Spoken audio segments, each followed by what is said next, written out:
Silchar DAC সচিবের চেম্বারে তালা, চাঞ্চল্য।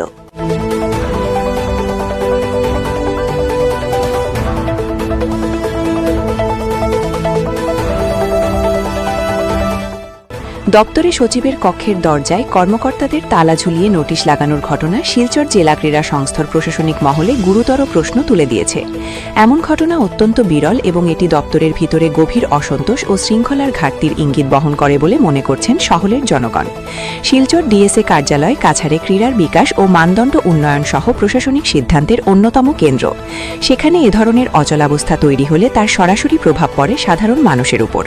একাংশ বুদ্ধিজীবীদের মতে মতবিরোধ থাকলেও তা নির্দিষ্ট প্রশাসনিক প্রক্রিয়ার মধ্যেই মেটানো উচিত। এইভাবে প্রকাশ্য প্রতিবাদ প্রশাসনিক কাঠামোকেই দুর্বল করে বলে ধারণা অনেকের। এই ঘটনা স্পষ্ট করে দিচ্ছে প্রশাসনের ভিতরে সমন্বয় ও আস্থার সংকট তৈরি হলে তার অভিঘাত শুধু দপ্তরের মধ্যেই সীমাবদ্ধ থাকে না।